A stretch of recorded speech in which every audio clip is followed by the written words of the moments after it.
Hello, everyone. This is Rick with the Cyber Pro podcast, where industry leaders share their insights. It's about 5 questions in 9 minutes because hackers never sleep.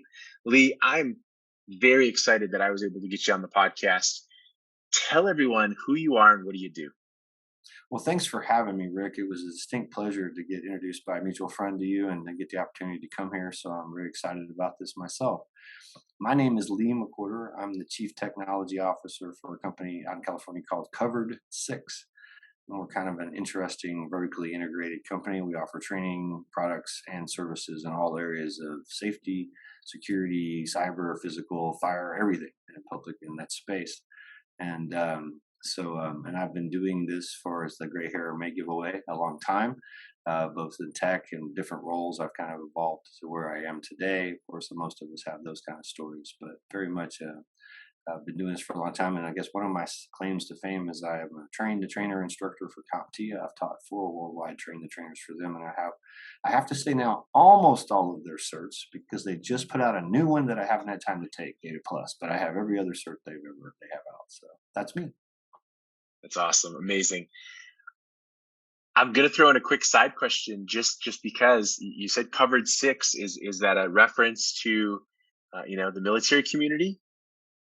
Well, it's a reference to military and law enforcement. Our founder, Chris Dunn, is an amazing man, honored veteran, former law enforcement, former post-certified law enforcement instructor. He founded this company going on 13 years ago with the idea of sort of upscaling and changing how security was taught and delivered.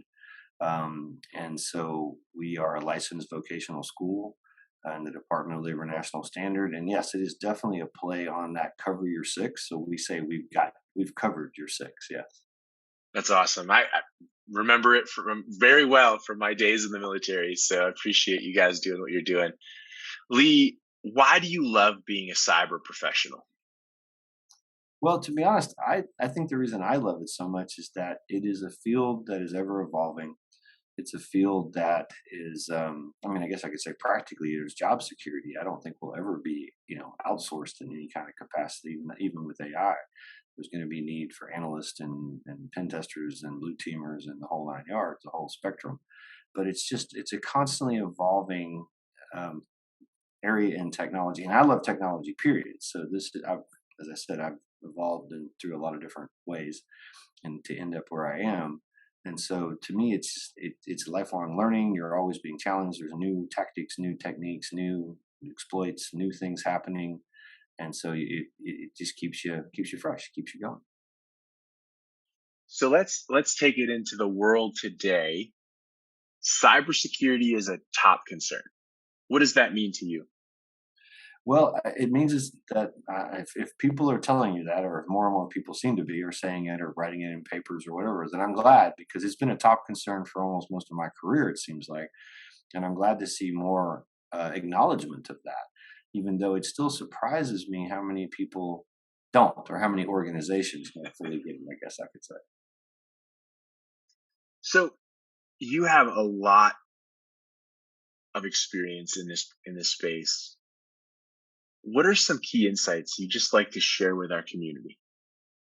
Well, one of the biggest things that I constantly share, and it fits into what I found exciting, is that you have to keep current. You have to keep learning.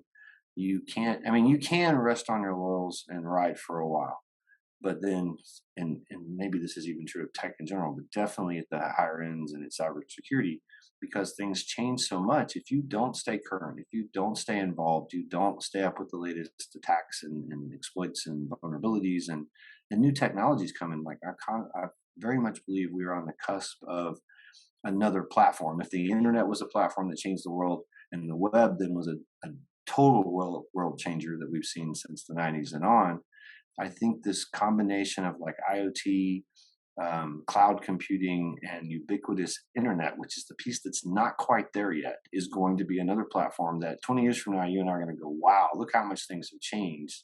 Just like we look back at the 90s before the web and go, how much have things? We're doing this in the web. And so what's going to happen? Yeah, smart cars and sensors and bridges, sure, but things that we didn't even think of, none of us have, because there's going to be some smart young people come up and create startups and do these new things.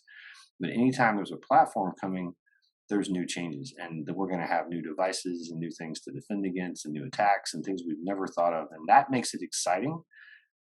But it also means you have to stay learning, you have to stay active, and one of the things that I guess I'll tie to this is actually where we met, at least officially, was one of the cons. I'm a huge person that gives back. I go to many cons. I do many things like run capture the flags, run workshops, speak, etc., or just go there to mentor and network and keep up. And that's one of the ways you can keep up and keep up with all the new tools coming. You can keep up with the new announcements of new things that have been let out, 0 days that are exposed, and so that is one of the big things you have to do in this space. And my biggest insight is just never stop learning. I'm fascinated to see in 20 years what the next generation is going to be laughing about, right? I laugh about the AOL, you've got mail. And so Yeah, what's going to happen to the next generation when we're old and crusty, and they're telling us, oh, I remember that. That's stupid now. So it'll be fun to see that. I think it's going to be interesting. I think a lot of people are going to look at things that we think are super cool that have been game changing in a way. And you could argue that was the case too. AOL, mail had been around obviously since the early internet, and mail had been around longer than that, Pony Express and longer, right?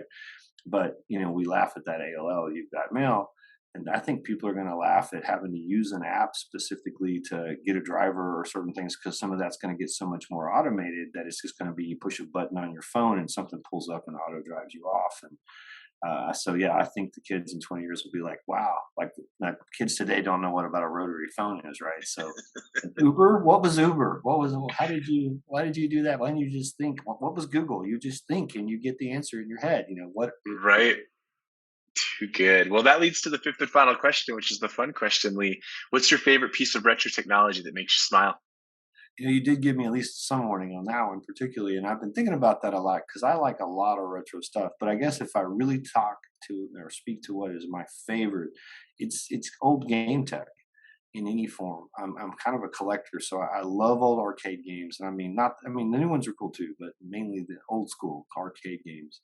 And then I'm a huge collector. I have been fortunate enough to being a little anal retentive, I guess, but I've saved every game I've ever had except for one called Etherlord, that one of the two floppy disks has died on me, and I never got a good image, and I never got to reinstall it when I went. But years ago, I built a whole virtual machine that was using, like XP, which I know it's dead. I get that, but it had decent DOS support, so you could run Right. Doom, you could run Quake, you could put Civilization, all these games that I grew up playing. Zork, whatever, and they're all on this one VM. So once in a while, when I get nostalgic, I can fire that up, and they're all the games. I mean, I bought them. It's not, Yeah.